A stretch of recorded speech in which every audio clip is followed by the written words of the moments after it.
Hey guys, hey Carolyn. Thanks for joining.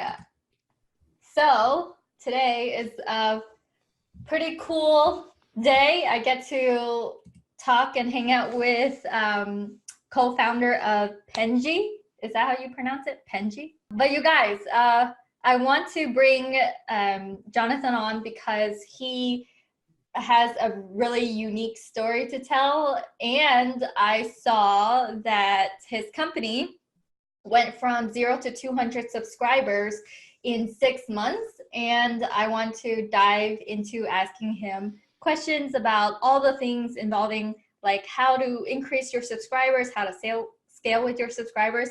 But before that, I want to let you guys know, for those of you who don't know who Johnathan is, Johnathan, let me know, well, first of all, welcome to my group. And if, Thanks. hold on a second. If you guys are here live, #live, so the rest of the group knows that this is going on. So tell me about yourself and who or what got you into this crazy world of having your own software. Yeah, this crazy, stressful world of entrepreneurship.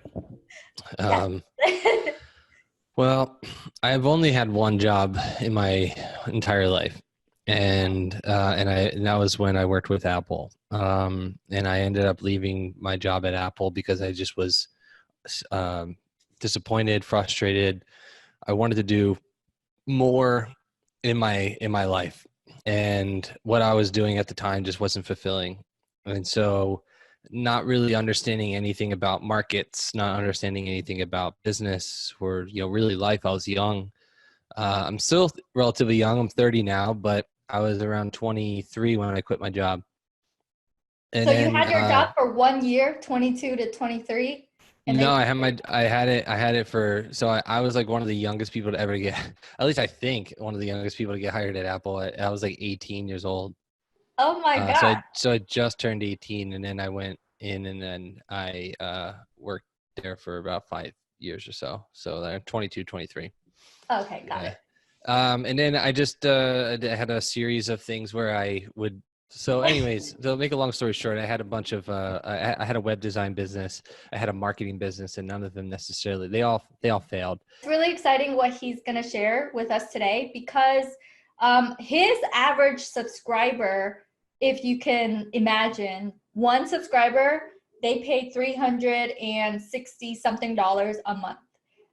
So at 200 subscribers, that is $73,000 a month. Subscribers. So in the world of having subscribers, what's really cool, at least for me, is that you figure out how to collect these subscribers one by one, and you kind of just try to figure it out whichever way possible. To make a long story short, the problems that we were solving weren't large enough. And when we started Penji, we realized, and we looked at ourselves and said, well, what are some problems that we can solve internally? And what are some things that we can do in order to help other people? And one of the hardest things that we had struggles with early on was finding reliable graphic design talent. And so we interviewed close to 250 people or so. And we asked them the very simple questions, like, what are you struggling with? What are you struggling with in your business? And a large portion of them said, I'm struggling with graphic design, marketing, etc. And then once we figured that out, we knew we had something on our hands, and we knew that we had something really special. And then that's when we started to venture off into the world of on-demand graphic design. And so the idea of Penji is that somebody were to sign on to Penji, they would become a customer, and they would get immediate access into the top 2% of designers in the world. And so if anybody needs like a website design or a logo or like marketing materials, or even just like a presentation, you would sign on to Penji, you would submit the project, and in under 48 hours, you'd receive it. So that's kind of just like the whole story behind, how Penji started and where we are. Okay. Well, I think I lost you along the way. Well, I did, because you got cut off. Yeah. But like, there was this huge gap between you working for Apple and then all of a sudden Penji. Yeah, What happened during that time? the gap was essentially I'd say six-ish years of running a business, running a digital marketing agency that led to, to being profitable, but there's profitability in dollars, and then there's profitability in like your fulfillment, right? And one was good and the other wasn't. And so we realized that when we were when we were running the business, the marketing business, we were about 4 to 5 people. We weren't solving a large enough problem. It's cool to make websites, but when you're making websites for like Fortune 500 companies or for universities, right? You're not necessarily helping a widespread audience. You're helping the university. Mhm. And although that's good and it brings dollars, it's not necessarily the most passionate thing that we had to offer. And we wanted to help more of the small businesses. We wanted to help everybody. We wanted to help millions of people, and not just a couple hundreds of people that we've been able to help in terms of customers throughout that 6 years. And so how can we create a business where we're helping millions and millions of people receive quality graphic design? So that was kind of, I know it was like a very widespread gap, but that in between was just a lot of reflection, a lot of failure, a lot of trial and error. And I feel like for a lot of people, they tell me that their journey is a lot of service-based, like services, and then they get to a point where they have, revenue, and then they transition into software, or they have their own software or anything that's software related. Did you, like, what was that moment for you, that aha moment where you're like, okay, this is a thing? Because I know you interviewed 250 people trying to figure it out. Like, what was the aha moment? I want to, ask Yeah, you about that. that's fine. The aha moment was how quickly we were able to get people to partake in this new service that we didn't even know exists. So Penji started by accident. We were still doing the agency. We were still doing marketing. We were still doing SEO and web development and web design. But we started to offer this new service, which we called at the time unlimited graphic design. And we sent it to a couple of people. And we said, hey, this is this new service offering. We asked our initial customer base, hey, this is something that we're doing where it's an added on service. It's going to be a couple $100 extra a month. And how quickly people said yes to that was the aha moment of, holy crap, we have something on our hands. And so the way that we were able to get 10 customers was relatively quickly because we asked our customer base. And then how we scaled to 200 in under 6 months. And now we're at, 1,000 essentially, where, not only 1,000, but we made it to Inc. 5,000 this year as well, which was a huge accomplishment. How that was able to do that was very simple processes. Complex in theory, but just the basis, the foundation was very simple. We created something awesome that people wanted to use, and then we asked people to buy it. Okay, so that's cool. Now you have 1,000 users, and if they were all paying like your smallest package, it's like $369. Yeah. $369. So that's like $369,000 a month with your software. Yeah. Well, so we're not software based. We're service. Yeah. Well, so we're service driven by software. So it's like more software as a service, but we're more like service with software, I guess you could say. So you're not SaaS. You're like we're like in the other, yeah. We're the reverse of SaaS to some degree. So like we have people, we have human beings. We're not a marketplace. We have human beings that actually fulfill the orders of our customers, and those people do the job, obviously. And so it's software driven in the aspect of people actually use the software to submit their order. But it's like going to here it's Wawa there, whatever if you go to a store and you want to order like a hoagie, or if you want to order a sub, and then you put your order in on the machine and you tap it in and you hit go, essentially that's what you do with us. You go onto our website, you tell us what you want, you put the order in, you hit submit, and then we deliver it back to you.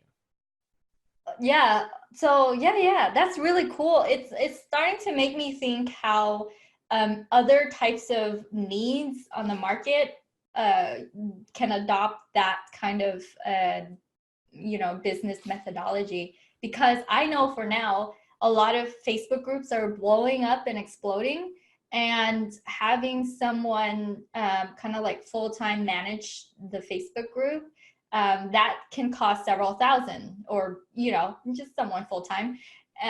But if there was a service that could go in and just help purge people and do all that stuff for like a couple $100, $300 that's a not month. a bad idea. Yeah. You could have given away $1 million idea right there. Ideas are never done.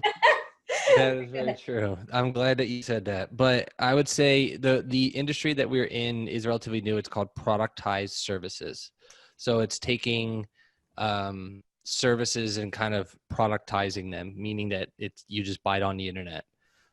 And that's kind of it's a relatively new. I think it's a young industry, but it's exactly what you said, Kim. It's taking an idea that is service driven, and then just basically adding software to it and being able to buy it on the internet. That's really incredible. And I think a lot of people will want to do that. Well, obviously for like someone like me, I outsource everywhere, like freelance, Sure. Fiverr, just every freaking where. And having like a dedicated place that will churn out within 48 hours without me having to go and hunt individually for more people and like do all that labor stuff in the middle. That's it's like trying to get rid of all the in-between stuff that people who are not so techie just don't want to deal with. They're just like, I don't want to, Yeah, I mean, for us, we live in the world of when people don't want to do designing themselves. So we help in a lot of ways. So we help the entrepreneur who does all the graphic design themselves and they don't have the time to do it. We also help the digital marketing agency who might have like 4 or 5 designers on staff, but rather than getting the current design team to do what they need, they give us the smaller dirty work projects. And then there's the high end, top level, big brand that hires a marketing director, but the marketing director isn't skilled in graphic design. And we see that a lot, right? You see these people who have like big ideas, but they don't have the ability to actually take what their idea is and put it onto a digital format. And so if that's kind of like where we come in. So rather than a business hiring a graphic designer for say $40,000 to $60,000 a year, if you can afford that, you pay $369. And if you were to do that throughout the entire year, it comes out to around $4,000, a little bit under 5,000. 5,000 versus 60,000. You can kind of do the math, and you can kind of tell yourself what you could do with the $55,000 that you'd be saving by using our service. Yeah, in a way, it's like crowdsourcing, and not really crowdsourcing, but like, how hiring a lawyer will cost you a shit ton of money, but then there's services out there that you can subscribe to on a monthly basis to get access to a group of lawyers that will answer questions here and there. Like some people, for the little tiny jobs that you don't want, or like it could be like the big ones. Oh, wow. It's like my mind is now swimming with ideas. Well, it's good. Like that is true to the sense of like, I think when I think of the lawyer stuff, I think that you're getting like a relatively lesser version. Right. So like if I were to go in and hire a lawyer for say $99 a month, to me, it's my definition and my thought process is, well, there's no way that they're of quality to be able to uphold themselves. Oh, that's true. With us, it's actually, there's like 3 circles, right? So it's it's speed, it's quality. I lost my train of thought. Speed, quality, and speed, quality, and Reliability? price. Yeah, Okay. speed, quality, and price, right? So a lot of times people say that you can't have all three, right? So Yeah. you could probably have one. You might be able to have something that costs that is really fast and really of quality, but it's going to cost you a ton. Mm. And in all the other scenarios that go into it, with our service, we believe that we're all three. So you have the three circles, and we're directly in the middle. So you can not only get things of quality, not only can you get things fast in under 48 hours, but you're only spending $369 to pay for it. Wow, that is amazing. I, in my world, so what I do is I help entrepreneurs have their own simple software businesses. So it's Yeah. like instead of like something huge, full blown, it's kind of like a Chrome extension business, and they make like thousands a month with their little Chrome extension. Yeah, it's great. What I've encountered is that like hiring someone to code, going through that process, and then even like trying to find reliable people, it's tough. It's kind of tough out there. Going Very, on very much Upwork so. is kind of like a wild west of developers and things like that. How did you manage to pull it all together like that? Like how did you manage to not end up hiring like a bunch of people who are hit and miss? Like what did you do for that? And this is a kind of like a selfish question for for It's me, not a because toughest I want to question. know. It's good. I mean, that's why I'm here, right? I'm on your turf, so you can ask me whatever you want. Okay.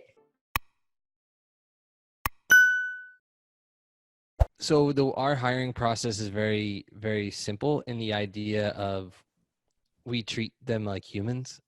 And a lot of times, from my opinion and my research and my experience, a lot of people who hire overseas, people who may not have English as their first language, they treat them like dirt because they don't meet them. They are easy to remove because all you have to do is block them on Skype or Slack or whatever it is. But what we try to do is we try to hire people based off of their character and not necessarily their skill. So if it's their skill, right? Like you could teach somebody how to do a job better, right? And there are Yeah. times where like you want that person to be so qualified enough where they just are able to be implemented into your process and procedure right away, but you might be spending a little bit more. For us, in our experience, we want to be able to hire quality people and then be able to train these people in order to become better versions of what they currently are when they first started. Now, when it comes to graphic designers, it's going to be a little bit different because we need that quality. But we're okay with our designers messing up.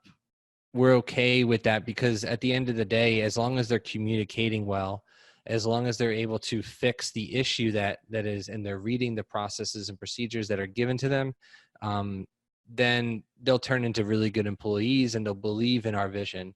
The goal of hiring somebody is to make them, not that you're tricking them, but you want them to believe that you have their back. And Mm. if you're able to have their back at all times, then they'll be able to have yours. And I want to add one more thing into that. When we hire people, we always ask a question. And the question is, what is your dream? Right? And so when we ask them what is their dream, they usually say things like, "Oh, well, my dream is to have an abundant life and making money and whatever it is. I want to be able to provide a life for my family." When you're able to receive that answer, right, and try to, like, if they give you a very vague answer, try to dig a little bit more. You're like, no, what is your actual dream? Like, what do you really want to do? And some people will respond in saying, well, I want to make $60,000 a year, right? Yeah. Or and then if they say that, then you know what category to put them in. They're money driven, so now you know how to manage them as a manager or an owner of a company. Some people may say, well, I really value quality time, and I want to be able to spend more time with my kids, or I want to spend more time with my friends. Okay, well then that means that in order for that person to be motivated, maybe you implement like a new technique where on Fridays everybody gets to leave at 4:00, right? So understanding the people that you're working with and the people that you're hiring, and be able to create actionable steps from management, in order to ensure that your team is happy. That's if you hire like one or two people, right? But when you're hiring like 50, I think we're at like 60 something people now, it gets a little bit harder because you can't individualize everything. But as a manager, you still have to be able to individualize the way that you speak to the person. Because at the end of the day, like you want them to feel that, again, that going back to what I originally said, you want them to feel like you have their back. And so if they go through something, if they have a problem in their life or an experience, or maybe somebody passed away, you want them to be able to feel as if that you understand them. That was a long-winded answer, but I hope that was able to help you. No, that helps me a lot. The part of my program is like the mentality. Like you get people who are on and off and ghost you, right? Sure. Because you treat them like shit or something. You hire someone from across the world and you don't see them as equal. But part of my training is the mental aspect of how you see the people you work with have to change. And it is a similar journey where I'm like, yeah, you have to treat them like human beings. You have to make sure that you don't, you treat them as human beings. And I think a lot of people forget that. So hearing that from you makes me feel like, oh my God, to be like you are successful probably because of all these core values that you have, not so much like the techniques and methodologies as much, but because you approach things in a way that like reflects a company culture that is, I don't know, that is good for the company. Well, it wasn't always that way, and it took a really long time in order to do that. I will be perfectly honest. And even still, it's still something that we're working on. But yeah, it's really hard to build that, and you have to think about like what you like doing, like, or who you are as a human being, and then be able to play that onto your team, be able to orchestrate that to your team, because people are smart, and they can smell what your morals and values are a mile away. And so if just by, and it depends on your actions, right? So if you're able to do something for them, or if you're able to say something to them, to a person, then that's, that could make it could make somebody's week. Absolutely. And it was a journey for me too. At the very beginning, I'm kind of like ruthlessly just ruthless. And then now I'm like, I'm on their side. I try to take care of them. Of course, my level is like super small compared to, where you're at, but it feels like what you're saying, a lot of people should hear, because of how I've seen the people who are successful leverage the fact that they can go and hire virtually, online, anywhere, from all parts of the world, anytime. And the ones who are successful can do that in a very consistent way. And That's true. Yeah. and they can scale it. So, well, I think one thing that I actually like about what you're doing is I've actually read your emails. When I signed up for the Facebook group, I believe one of the questions is like, what's your email? And I'll email you, like, et cetera, et cetera. And so I've actually read your emails, and I think they're really orchestrated, and really well written, and orchestrated in a way where, like, I know that you genuinely care about people. And I think like that authenticity is incredibly important, and it's really hard to do. Like, if I were to do what you did, it wouldn't be authentic. Like I'm a nice person, at least I believe I am. But like I'm not as nice as you, you know, like you are so genuine in the way that you write your emails. I can just tell that you want to grow this audience and you genuinely want to help people. The hard part is making it sticky enough where people actually want to support you and buy from you, or buy what you have to offer. And I think that just requires more touch points. Like if like, and this is something that we're learning too, if a person does like XYZ action, right, whatever that is, then that means they're a certain percentage likely to refer us business, or they're X percentage likely to be able to buy, right? And I don't know what that is for you, but like I think that could be something that could be really helpful, as you continue to grow. Like the people that are live right now, and I see, like I'm looking at it and I see that there's people that are hashtagging live. Like those are probably the people that have read every single one of your emails. They're the people that read every single one of your posts.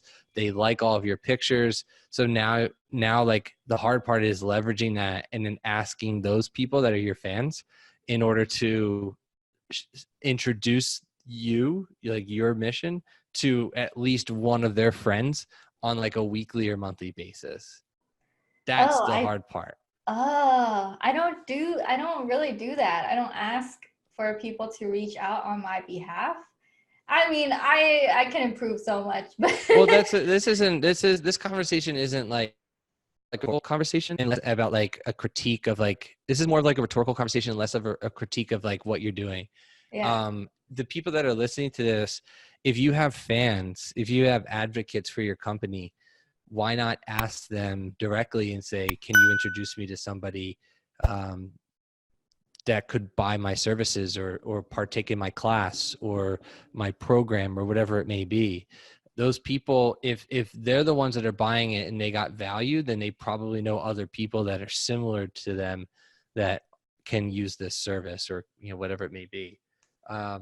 It's really hard to do that because you have to spoon feed it to people, because then that's the next thing is, well, you can say it like, hey everybody, like and subscribe to my YouTube channel, smash that like button.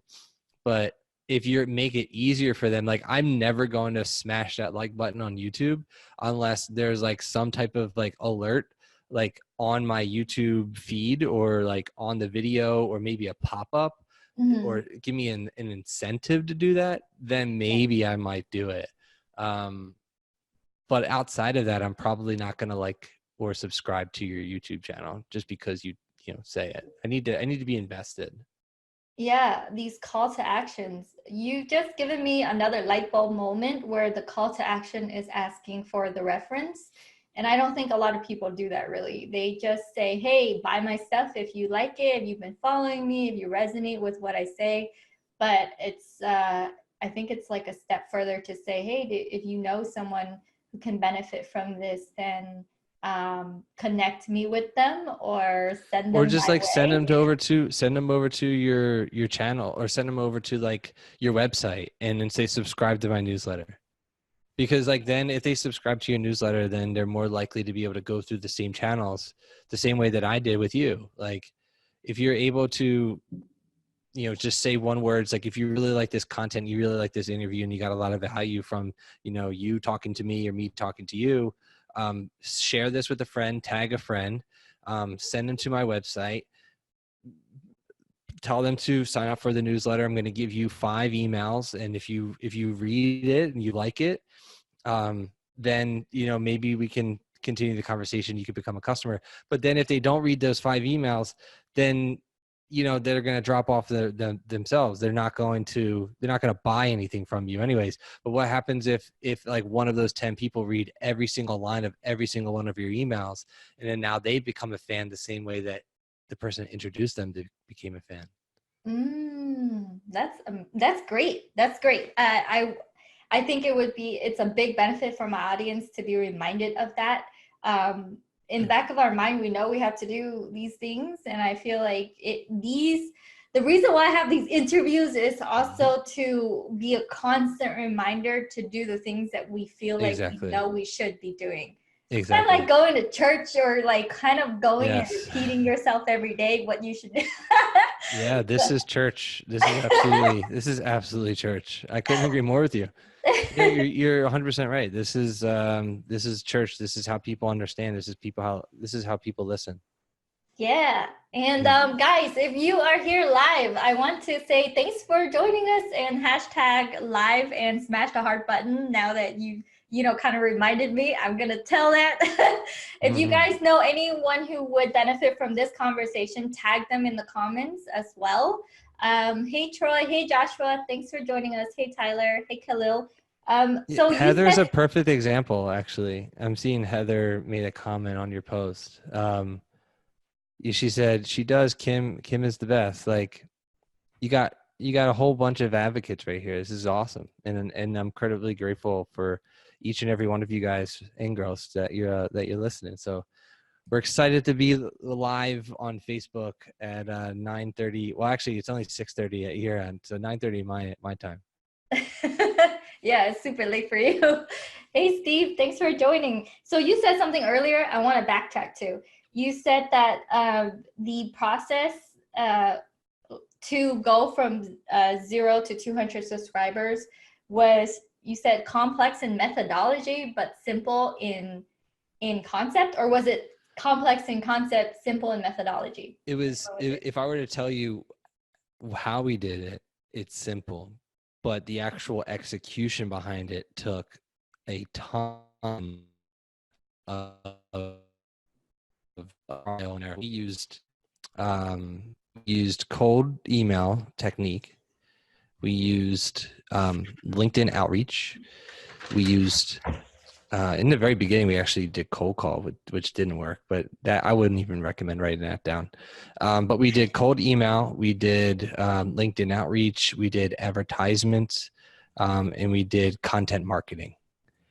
Content marketing has been one of the biggest drivers to our business. To date, we get over 70,000 viewers to our website, and that's strictly from SEO. And so if anybody says that SEO is a dying art, I would strongly disagree with them.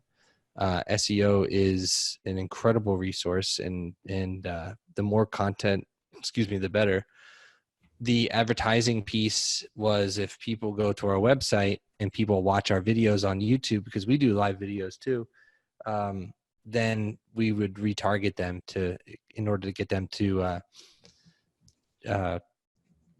go back to our website to look at our pricing page. The cold email stuff is probably the thing that I'm most passionate about, because I think it's something that everybody should be doing, and they don't. If you've ever gone on LinkedIn and you've received a message that says, "Thank you for connecting. It's an honor to have you on my network." There's like a very bullcrap templated response. But what happens if I were to say to you, "Hey, Kim, I noticed that you're originally from Vietnam. One of my favorite meals is a bún bò Huế." Oh my God. I'm already touched.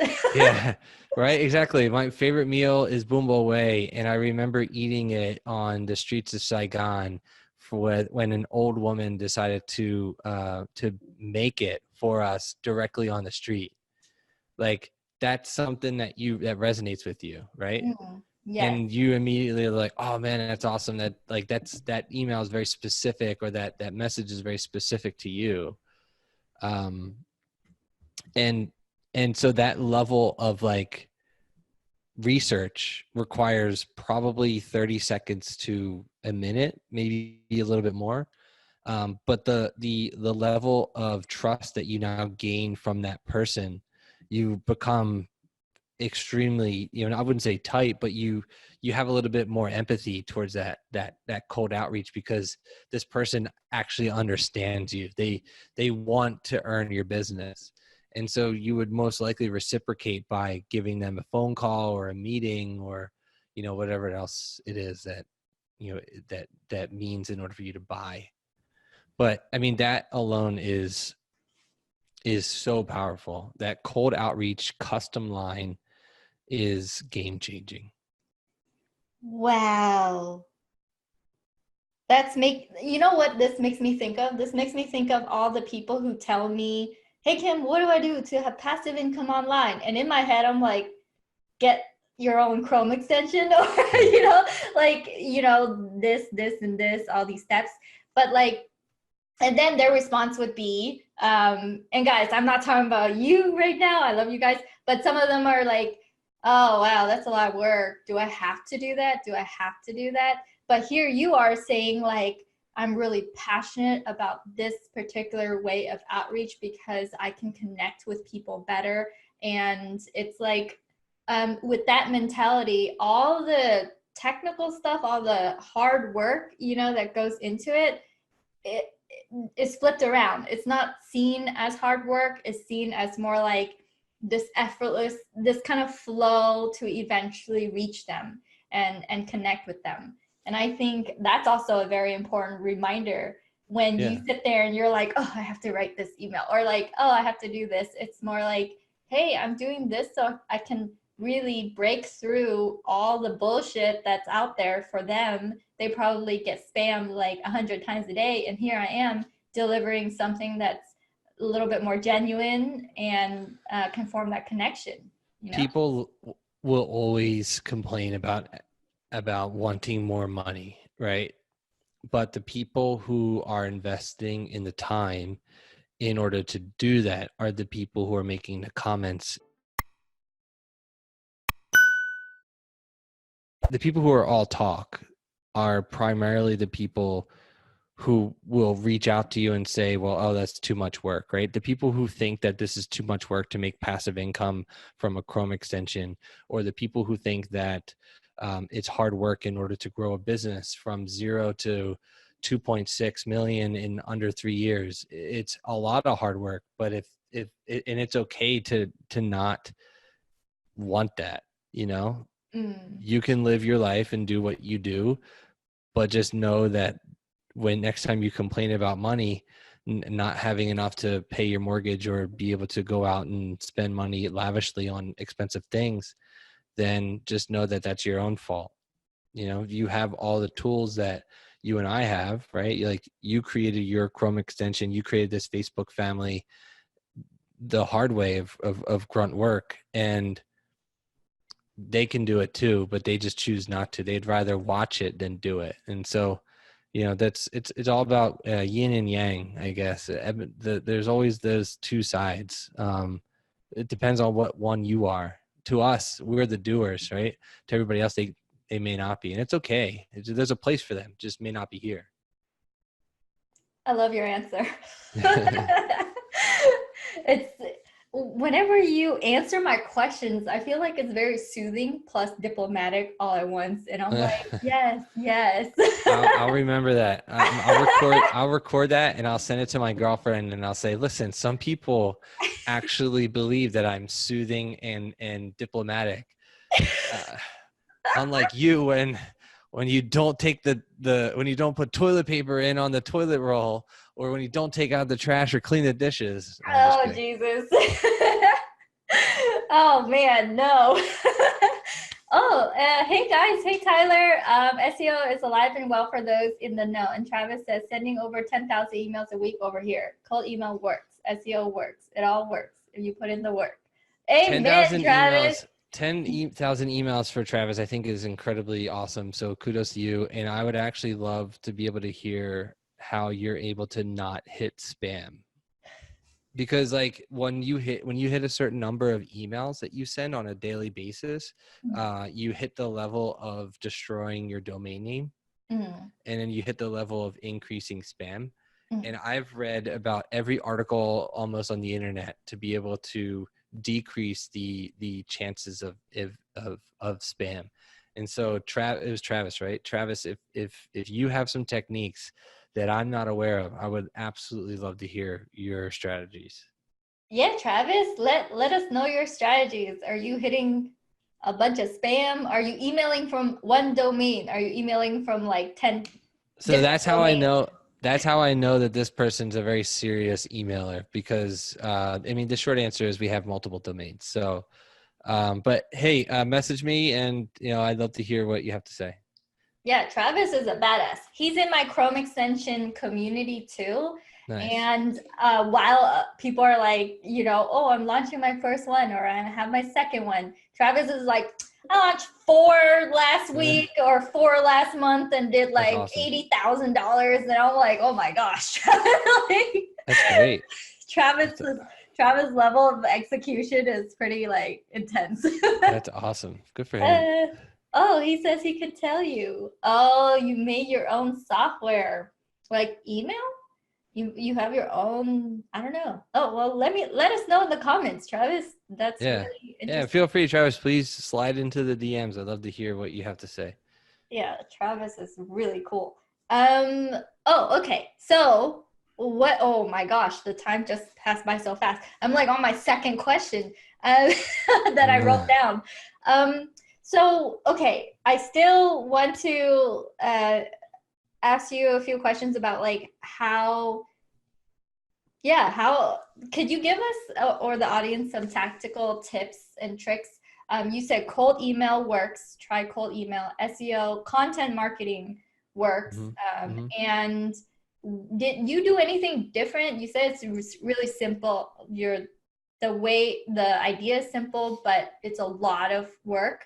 Um, when I don't know, I'm in the simple software world, very simple software. So it's not like attacking it on a massive level on all sides. It's kind of like doing things imperfectly and then like reading about it, figuring out, tweaking it some more. How did you attack it? Did you just go all out all over the Yeah, place? exactly. Yeah, we went all out, all over the place, and then we just tried to do as much as we possibly could, and eventually we figured out what worked. I think I've personally rewritten our cold email, sequences probably a couple hundred times. We've changed the ad copy a couple hundred times. Yeah, I mean, so you have to find out like what your core foundations are, like your pillars, and then once you find those pillars, then you're able to scale back and then trim the fat, and then eventually that fat becomes extremely lean, and then that's when you start to scale. So, and this can be applied to like any business. Doesn't have to be just like this. Once you find out the way, like if you get a customer, right, and say you get 10 customers, then you need to be able to have the data to be able to say, well, where do those 10 customers come from?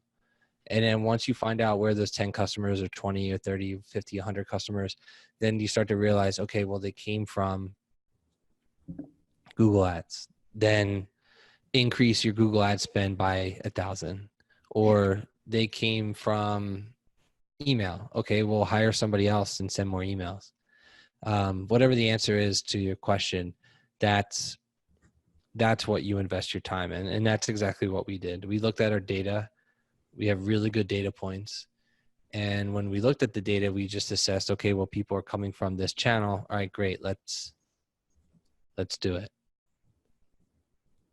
That's amazing. On that note, what softwares do you use to run your company that is not a software company?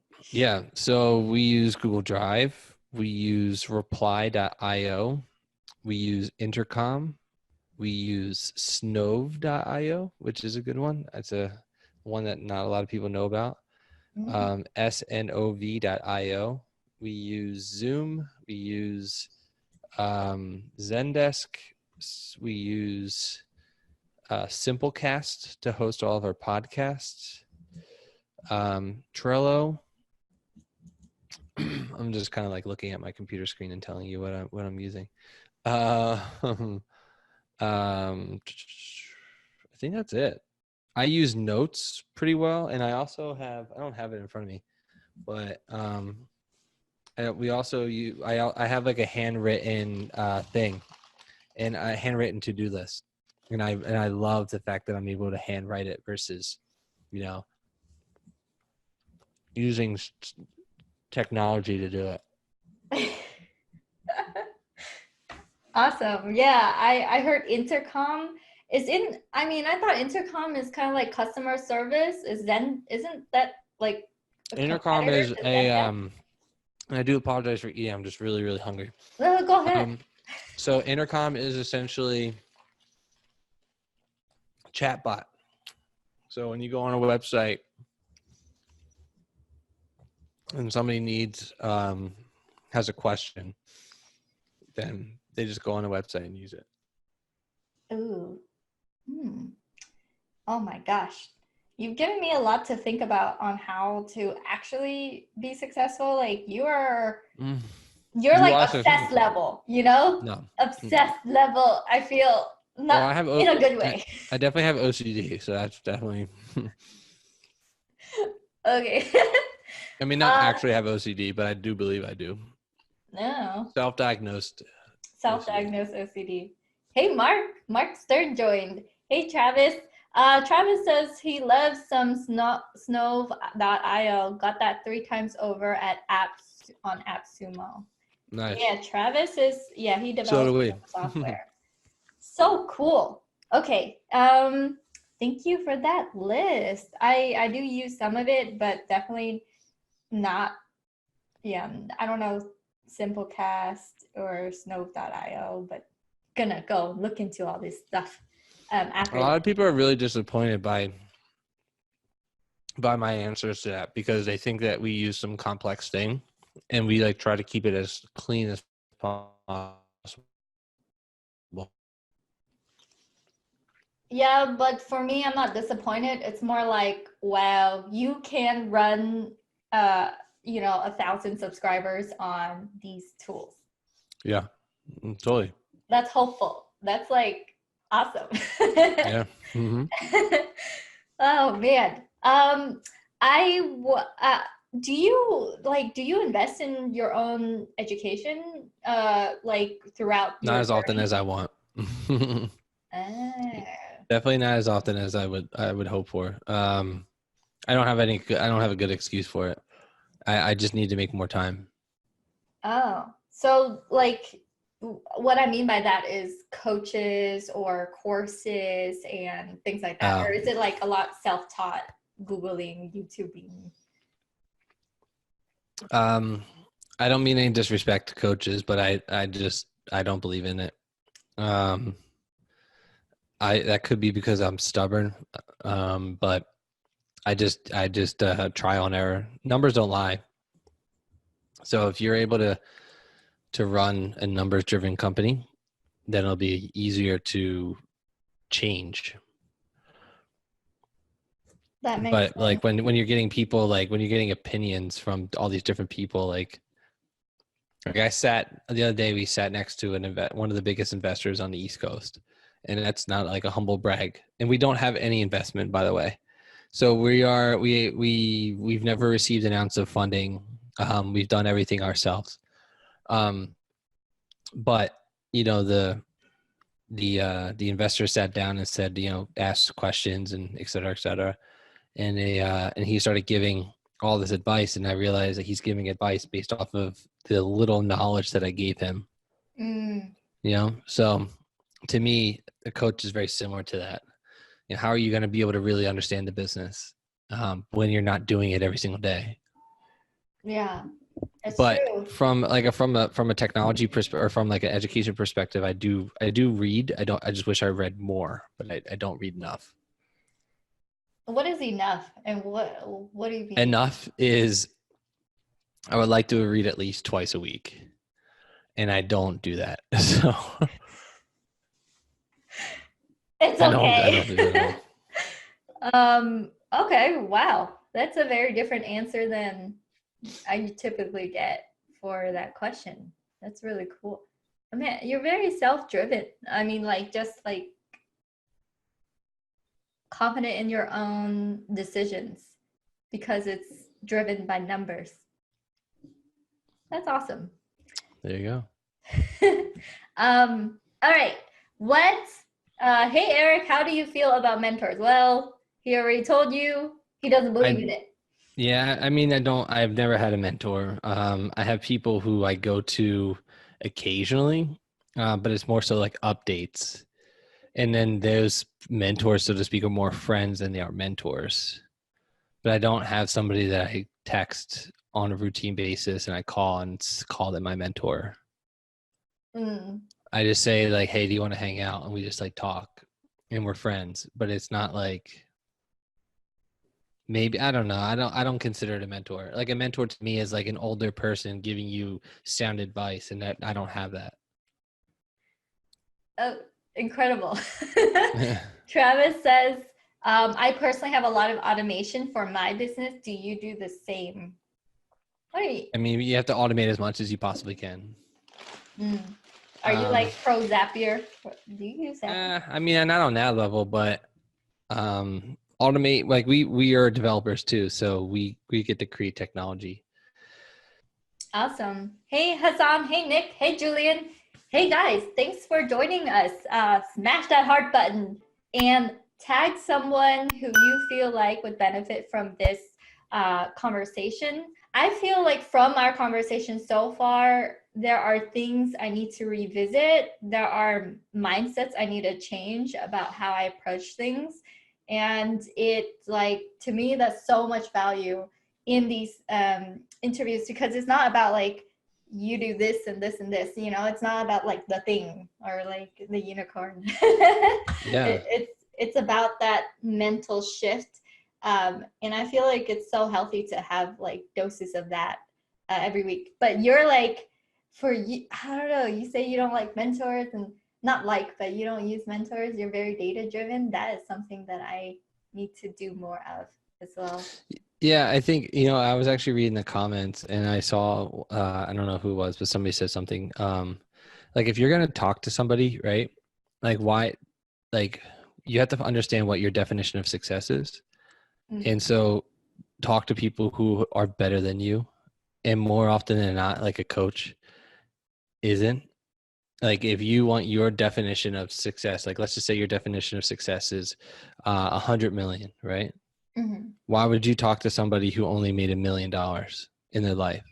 You know, like Mm. you want to be able to talk to somebody who got to where you want to be. And more often than not, those people are really, at least from my definition, right? Because my definition of success is a little bit different than most people's.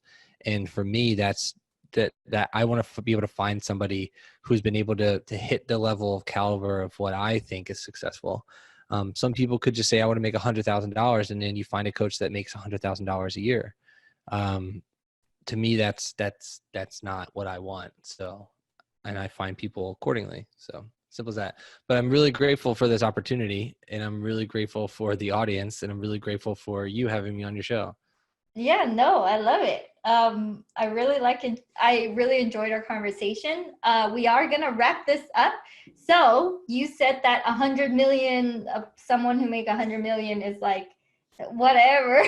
So what is your goal for the next? What's next for you for the next 2 years or 2 1 year? years. I would say Penji's going to look a lot different than what it is now. I would say that um,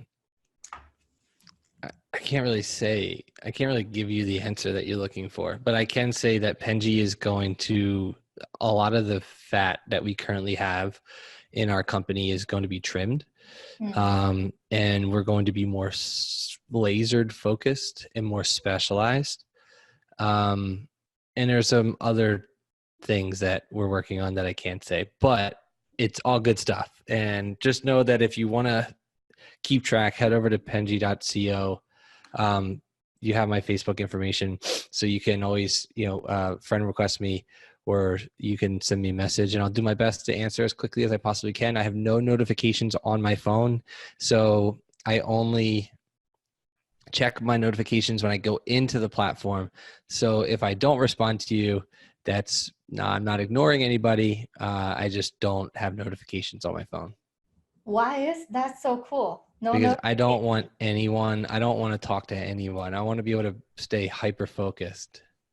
Like I want to be able to stay like singularly focused. And so like when I get pings constantly on social media, like, nothing. I'm able to focus more. I'm gonna implement that like freaking today. Ugh.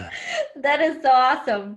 All right. Well, one last question, and maybe Sure. it's a question that you're like, well, whatever about. But I asked this question like, if you were to do it all over again, and you were to lose Penji and lose everything, what would you get into? Easy answer. Wine and food. A dream of mine is to open up my own winery. And I love wine. I love the process of making wine. I just made my own cider for the first time yesterday. I love cider. Um, yeah, so I made that with my girlfriend's father, and so we have to wait about 3 weeks in order for it to turn into alcohol, and then it's still not drinkable. But yeah, to make a long story short, it would be wine, it would be food, it would be something that brings people together. Um, Anytime that you've had a great experience or like a good time in life, it's probably surrounded food and alcohol. And so that's kind of what I would like to do is, actually a large portion of the money that I make is going towards that dream. So, yeah, that's what I would do. All right. Well, you guys, I have a code for you if you want to sign up. It's coupon code Kim Dang, and you get like 50 something dollars off for the first month. I think I tried it out and I'm like, oh, that's cool. And so you can fund, Johnathan's dream of having his own winery and help grow your business at the same time. So thank you so much for hanging out with me tonight. And I really appreciate you taking the time to answer the people's questions as well as mine. And yeah, if you happen to know anyone who would like the benefit of, I don't know, talking to my people or just being interviewed so that their company could be more known than they already are, or just have a conversation, let me know. This is what I ask at the end for like references, or if you have like a few people that would. Yeah. And I want to make a very brief comment to Julian, who made a comment saying that I sound overly confident, and he's probably right.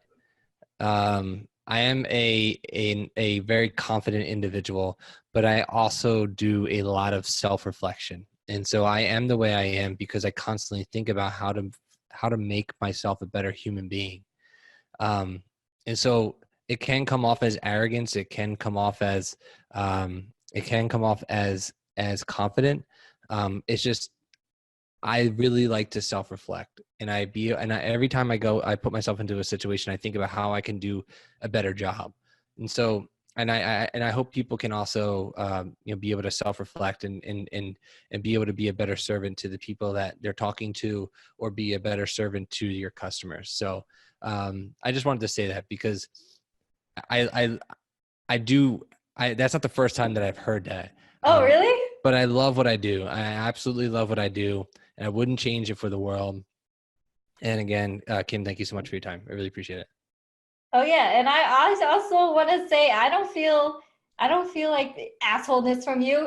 I feel like genuine care, and so that's the feeling I get, and I'm very I appreciate glad that we I spent appreciate this time together. And thank you so much. And guys, I'm gonna drop the link to his company.